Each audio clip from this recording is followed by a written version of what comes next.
Study for Indians में आपका एक बार फिर से स्वागत है।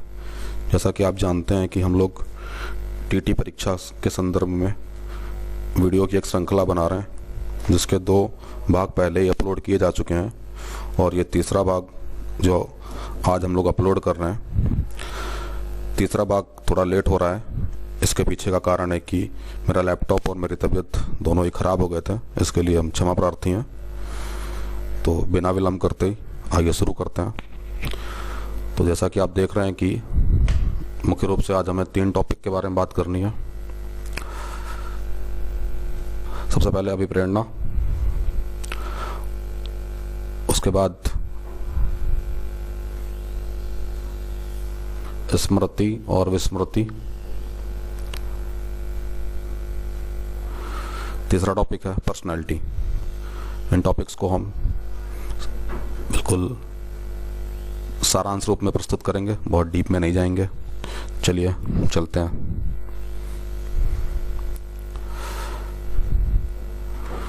तो सबसे पहले अभिप्रेरणा होती क्या है, इस संदर्भ में गुड की परिभाषा इम्पोर्टेंट है। अभिप्रेरणा किसी कार्य को प्रारंभ करने, जारी रखने अथवा नियंत्रित करने की प्रक्रिया है। थॉमसन ये परिभाषा पीछे पूछी जा चुकी है टेट के एग्जाम में। प्रेरणा छात्र में रुचि उत्पन्न करने की कला है। तीसरी परिभाषा ड्राइवर, प्रेरणा या अभिप्रेरणा एक भावनात्मक कारक है जो चेतन अथवा अचेतन ढंग से निर्धारित परिणाम अथवा लक्ष्य की ओर व्यक्ति के व्यवहार की दिशा को निर्धारित करने के लिए क्रियाशील होता है। दूसरा इंपॉर्टेंट टॉपिक है अभिप्रेरणा के संघटक, बहुत पूछे जाते हैं। अभिप्रेरणा के 4 घटक या कारक होते हैं। नंबर 1 आवश्यकताएं भूखे व्यक्ति के लिए भोजन, जैसे कि। दूसरा अंतर्नोद, इनको चालक भी कहते हैं, इंग्लिश में ड्राइव्स, भूखे व्यक्ति की भूख। प्रोत्साहन, भोजन की प्राप्ति जो आवश्यकता व अंतर्नोद दोनों को समाप्त कर देगी। चौथा कारक है अभिप्रेरक, भोजन का दिखना जो भूख को प्रेरित करेगा। इन सभी शब्दों के मतलब बहुत आसानी से नीचे के आवश्यकता, अंतर्नोद, प्रोत्साहन सूत्र को पढ़कर और समझे जा सकते हैं। यह सूत्र हिलगार्ड ने दिया था।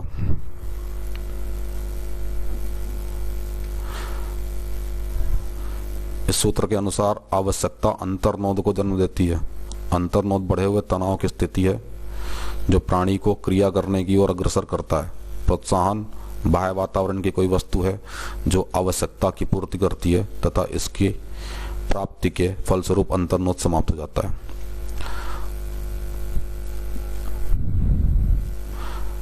अगला टॉपिक है हमारा इंपॉर्टेंट अभिप्रेरणा के सिद्धांत।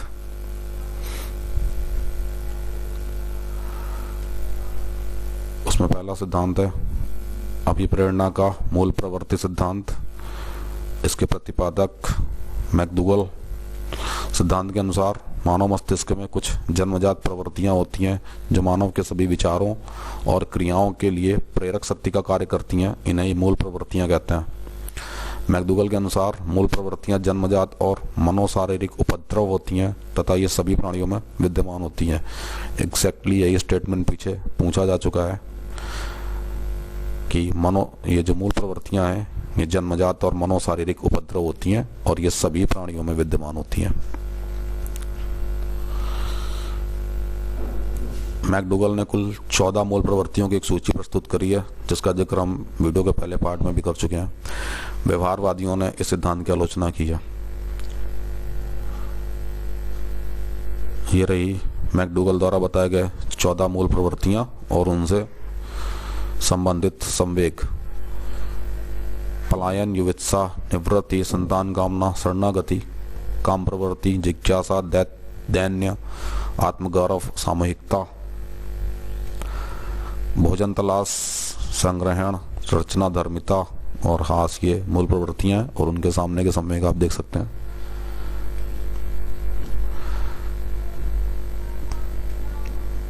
नेक्स्ट है मोस्ट इंपॉर्टेंट टॉपिक है अभिप्रेरणा का मांग सिद्धांत, need theory of the motivation. तो ध्यान रखना है कि अब्राहम मैस्लो ने सिद्धांत को दिया था। इस सिद्धांत को मांग का सिद्धांत और आवश्यकता का सिद्धांत भी कहते हैं। सिद्धांत के अनुसार अभिप्रेरणा की उत्पत्ति आवश्यकता के अनुरूप होती है। जैसी आवश्यकता होती है उसी प्रकार से व्यक्ति अभिप्रेरित होता है। आवश्यकता एवं अभिप्रेरणा एक दूसरे के पूरक होते हैं, अतः अभिप्रेरणा को आवश्यकता भी कहा जाता है। अभिप्रेरणा दो प्रकार की है। नंबर एक, जन्मजात अभिप्रेरणा, जैसे भूख, प्यास, विश्राम, निद्रा इत्यादि। दूसरी, अर्जित अभिप्रेरणा, जैसे सामाजिक प्रतिष्ठा, पुरस्कार, सम्मान इत्यादि। तो जन्मजात अभिप्रेरणा तो हमारे अंदर मौजूद होती है, स्वाभाविक है, और अर्जित अभिप्रेरणा हम उसे खुद से अर्जित करते हैं, जैसे सम्मान, पुरस्कार आप अपनी योग्यता से अर्जित करते हैं, जन्मजात नहीं होती है। मेस्लो ने मांगों को उनकी प्रबलता के आधार पर बनाए पदानुक्रत के रूप में स्वीकृत किया है। ये सबसे ज़्यादा इम्पोर्टेंट है। ये मेस्लो की मांगे हैं जिनका एक निश्चित बढ़ता हुआ क्रम है, बढ़ते हुए स्तर की तरफ। सबसे पहले जैविकी मांगे, नंबर 2 पर सुरक्षा मांगे, नंबर 3 पर सामाजिक मांगे, नंबर 4 पर सम्मान मांग, नंबर 5 पर आत्मानुभूति मांग। यानी व्यक्ति के अंदर सबसे ज़्यादा जैविकी मांगे होती हैं, फिर उसके बाद सुरक्षा मांगे, फिर उसके बाद सामाजिक मांगे, फिर उसके बाद सम्मान मांगे, फिर उसके बाद आत्मानुभूति मांग। जब एक मांग पूरी हो जाती है तो व्यक्ति अगली मांग करता है, जब अगली पूरी हो जाती है तो व्यक्ति उसकी अगली मांग पूरी करता है, फिर वो पूरी होने पर अगली मांग, फिर वो पूरी होने पर फिर अगली मांग। इस तरह से व्यक्ति का जीवन चलता रहता है।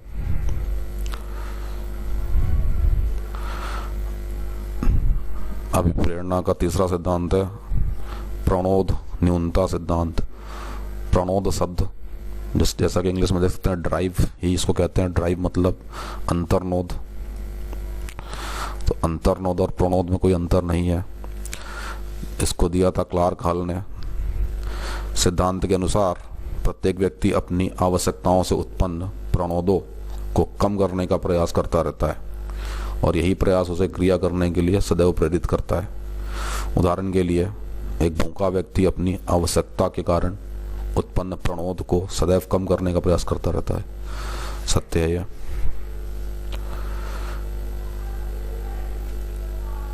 नेक्स्ट है अभिप्रेरणा का मनोविश्लेषणात्मक सिद्धांत। मनोविश्लेषणात्मक सिद्धांत यह सिगमंड फ्रायड द्वारा दिया गया है। फ्रायड के अनुसार अभिप्रेरणा के मुख्य उत्तरदायी कारक मूल प्रवृत्ति और अचेतन होते हैं। फ्रायड ने मूल प्रवृत्तियों को व्यवहार का मूल कारण माना है। फ्रायड ने मूल प्रवृत्तियां दो प्रकार की बताई हैं। नंबर 1 जीवन मूल प्रवृत्ति, नंबर 2 मृत्यु मूल प्रवृत्ति। जीवन के सभी सकारात्मक कार्य इसी प्रवृत्ति से होते हैं और सभी विध्वंसक कार्य मृत्यु मूल प्रवृत्ति से होते हैं। अगला महत्वपूर्ण टॉपिक है अभिप्रेरणा के प्रकार। यह पूछा गया है पिछले एग्जाम्स में, टीटी से, यूपी टीटी से। थॉमसन के हिसाब से अभिप्रेरणा कितने प्रकार की होती है। नंबर 1 स्वाभाविक अभिप्रेरणा, जैसे खेलना, हंसना, रोना, खुश होना, दुखी होना इत्यादि। नंबर 2 कृत्रिम अभिप्रेरणा, पुरस्कार, प्रशंसा, दंड इत्यादि। ये थॉमसन के अनुसार वर्गीकरण है। दूसरा मैस्लो ने अभिप्रेरणा को कितने भागों में बांटा है। तो मैस्लो के अनुसार अभिप्रेरणा दो प्रकार की होती है। नंबर 1 जन्मजात अभिप्रेरणा, भूख, प्यास, विश्राम, निद्रा आदि। अर्जित अभिप्रेरणा, सामाजिक प्रतिष्ठा, रुचि, पुरस्कार इत्यादि। इसके बाद हमारा अगला टॉपिक है स्मृति और विस्मृति, मेमोरी एंड फॉरगेटिंग। बहुत इंपॉर्टेंट टॉपिक है, छोटे छोटे क्वेश्चंस आते रहते हैं हर साल। तो सबसे पहले स्मृति की परिभाषाएं। वुडवर्थ, पूर्व में सीखे गए ज्ञान का प्रत्यक्ष उपयोग ही स्मृति है। दूसरा हिलगार्ड और एटकिंसटन, पूर्व में सीखी गई प्रतिक्रियाओं के कुछ लक्षणों को वर्तमान अनुक्रिया में व्यक्त करना ही स्मरण है। तीसरी परिभाषा आइजेंक, प्राणी की वह योग्यता जिसके द्वारा वह पूर्व में संपन्न अधिगम प्रक्रियाओं में सूचना एकत्रित करता है तथा विशिष्ट उत्तेजनाओं के प्रत्युत्तर देने में इन सूचनाओं को पुनः प्रस्तुत करता है।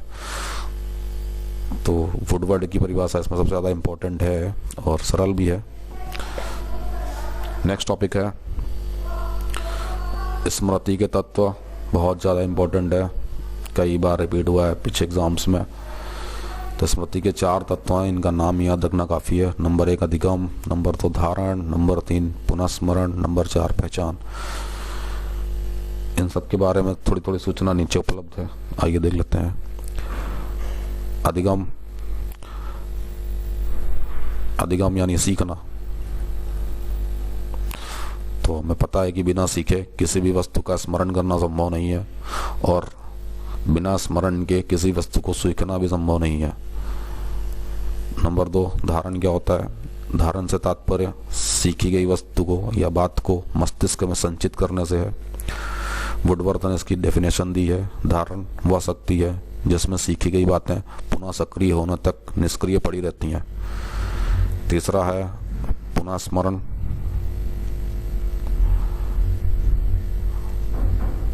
पूर्व अनुभवों अथवा सीखी गई बातों को अचेतन मन से चेतन मन में लाना ही पुनः स्मरण है। चौथा पहचान, पहचानना स्मृति का चौथा अंग है। पहचान से तात्पर्य उस विषय वस्तु को ठीक ठीक ढंग से जानने से है जिसे पूर्व समय में धारण किया गया था। यानी जो वस्तु हम पहले धारित कर चुके हैं, यदि हम उस दोबारा वही वस्तु अगर हमारे सामने आ जाए तो हम उसे ठीक से पहचान सके, यही पहचान है। अतः पहचान से तात्पर्य पुनः स्मरण में किसी प्रकार की त्रुटि न करना है। उदाहरण के लिए, यदि कोई व्यक्ति अनेक वर्षों के उपरांत अपने किसी मित्र को देखता है तथा देखते ही पहचान लेता है कि वह उसके साथ कक्षा 10 में पढ़ता था तथा इसका नाम रामगोपाल है, तो इसे स्मृति का चौथा अंग पहचानना कहते हैं। स्मरण के प्रकार,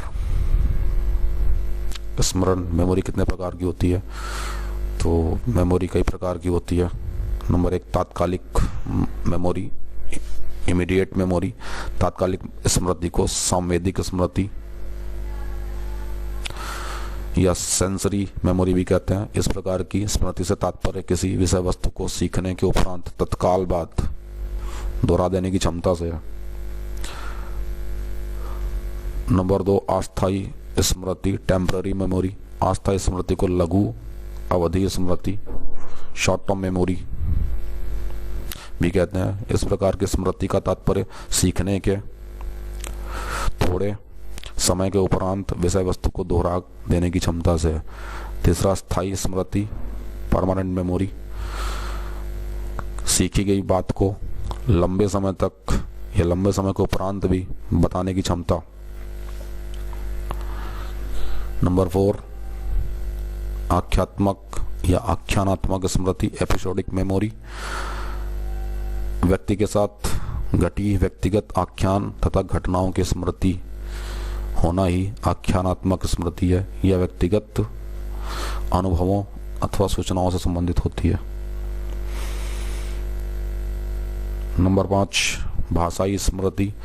भाषाई स्मृति से अभिप्राय घटनाओं तथा विचारों के परस्पर अंतर संबंधों की स्मृति से होता है। यह सामान्यीकृत विचारों, सिद्धांतों, नियमों अथवा तथ्यों की पुनः प्रस्तुति से संबंधित होती है। नंबर 6 चारित्रिक स्मृति, फोटोग्राफिक मेमोरी। चारित्रिक स्मृति से तात्पर्य किसी घटना, वस्तु या व्यक्ति के नक्शिक वर्णन को विस्तार से करने से होता है। इस प्रकार की स्मृति बहुत कम व्यक्तियों में पाई जाती है। यानी कि आप किसी व्यक्ति को देखें और उस व्यक्ति के बारे में हूबहू किसी दूसरे व्यक्ति को अच्छे से समझा सकें कि आपने जिस व्यक्ति को देखा है असल में उसकी शकल, सूरत, डील डॉल और शरीर की बनावट कैसी है, इन सब का विस्तार से आप वर्णन कर पाएं। तो ये वही कर पाएगा जिसकी मेमोरी बहुत अच्छी होती होगी कि कोई किसी व्यक्ति को एक बार देख करके उसके बारे में सारी बातें विस्तार से बता सके। नंबर 7 रटंत स्मृति, रोट मेमोरी। किसी विषय वस्तु को बिना अच्छी तरह से समझे धारण कर लेना तथा आवश्यकता पड़ने पर उसका पुनः स्मरण कर लेना रटंत स्मृति कहलाती है। इसे ही आंतरिक स्मृति कहते हैं। तो रटंत स्मृति मतलब रटने की क्षमता। नंबर 8 तार्किक स्मृति, किसी विषय वस्तु को अच्छी तरह से समझकर सीखना, धारण करना तथा पुनः स्मरण करना तार्किक स्मृति कहलाती है। इसे बौद्धिक स्मृति भी कहते हैं। निष्क्रिय स्मृति, पूर्व अनुभवों को अत्यधिक प्रयास अथवा क्रिया के पुनः स्मरण करना निष्क्रिय स्मृति कहलाती है। बहुत ज़्यादा प्रयास करने के बाद जब हमें कोई चीज़ याद आती है तो उसको निष्क्रिय स्मृति कहते हैं। सक्रिय स्मृति पूर्व अनुभवों के बिना किसी विशेष प्रयास के स्मरण करना, यानी बहुत कम एफर्ट लगा दें, बहुत कम एफर्ट लगाने पर भी हमें पुरानी चीज़ें बहुत आसानी से याद आ जाएं तो उसे सक्रिय स्मृति कहते हैं।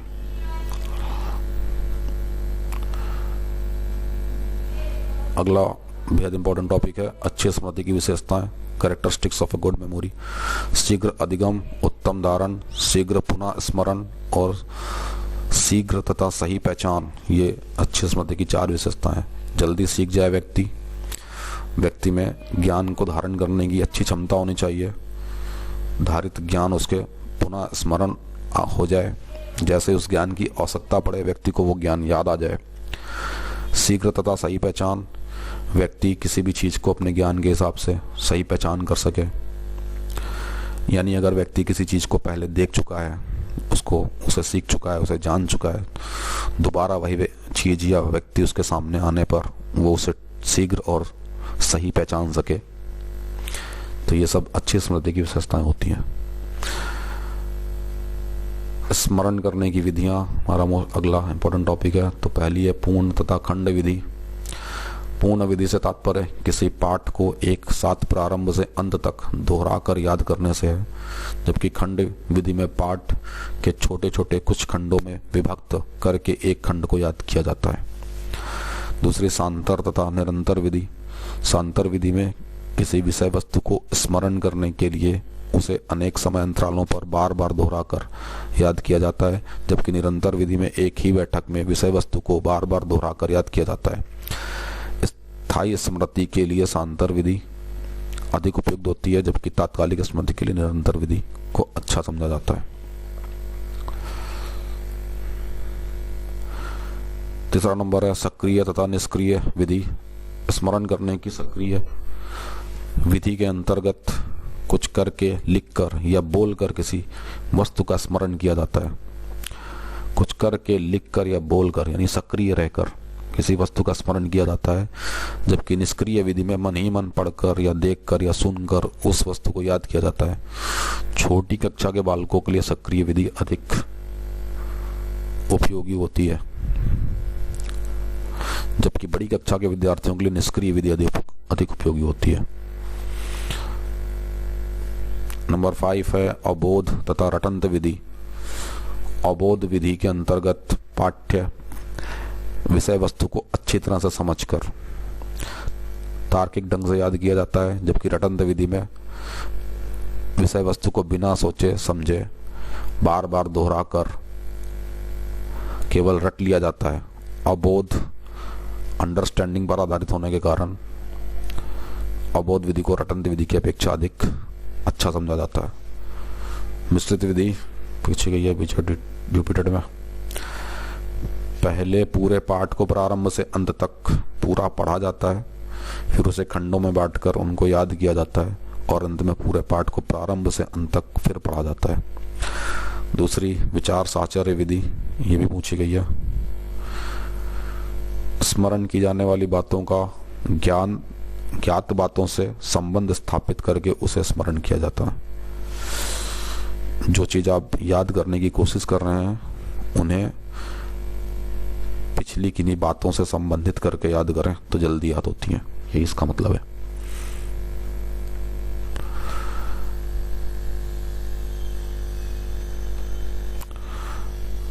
नेक्स्ट टॉपिक है स्मृति मापन की विधियां। यूपीटेट पिछले वर्षों में आ चुके हैं सवाल इससे।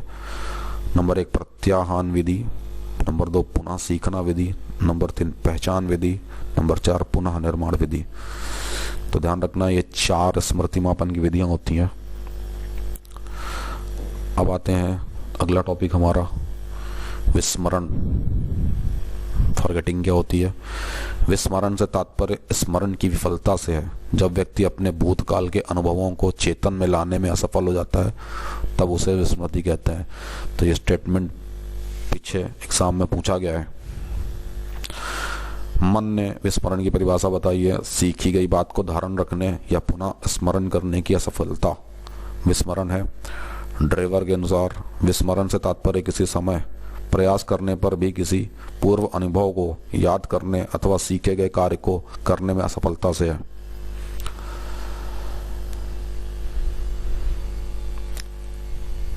स्पष्ट है कि सीखी गई बातों को स्मरण रखने की असफलता ही विस्मरण कहलाती है।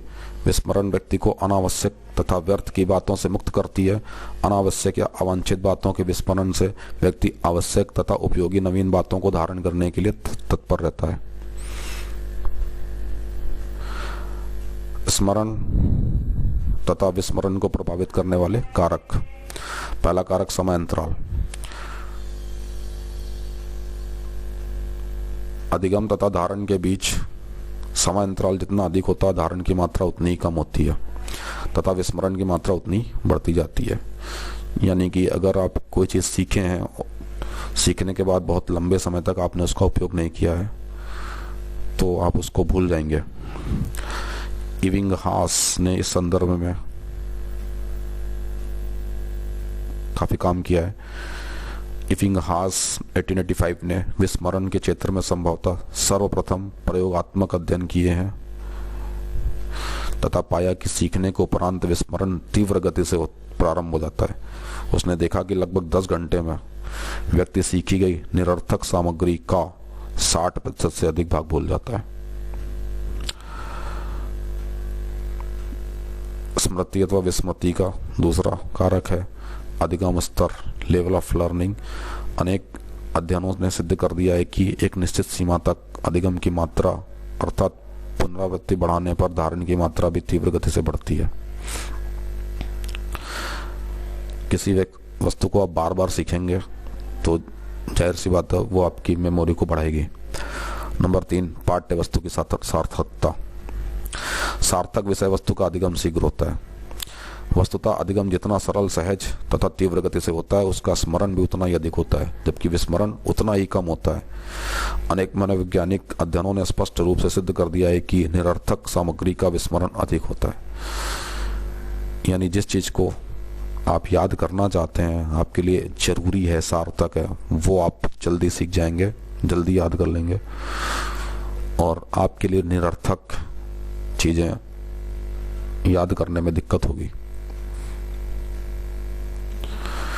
नंबर 4, अन्य कारक में औरते हैं याद करने की इच्छा, अधिगम वातावरण, आपकी मानसिक स्थिति, अभिप्रेरणा और सीखने की विधि। इसके अलावा मादक द्रव्यों का सेवन भी। नशा करने वाले व्यक्ति कोई चीज जल्दी नहीं सीख सकता। स्मृति प्रशिक्षण, ट्रेनिंग ऑफ मेमोरी। स्मृति को बढ़ाने के उपाय। नंबर 1, सीखने की इच्छा स्मरण शक्ति को प्रभावित करती है। जब तक कोई व्यक्ति सीखने का इच्छुक नहीं होता तब तक उसमें उस वस्तु को स्मरण करने की ललक नहीं होती। दूसरा, करके सीखना। करके सीखना को सीखने की एक अच्छी विधि माना जाता है। जब व्यक्ति किसी कार्य को करके सीखता है तब वह अधिक समय तक स्मरण रहता है। सह संबंधित पाठ वस्तु अधिक समय तक स्मरण रहती है, इसलिए नवीन सीखी गई विषय वस्तु को पूर्ववर्ती सीखी गई विषय वस्तु से संबंधित करके सिखाया जाना चाहिए। तो अच्छी तरह से सीखने की विधियां बताई गई हैं। ये चौथी है समय समय पर दोहराना। सीखी गई विषय वस्तु को अधिक समय तक स्मरण रखने का सर्वाधिक सरल उपाय है कि उसे समय समय पर दोहराया जाना चाहिए। सीखने के उपरांत विश्राम भी स्मरण शक्ति को प्रभावित करता है।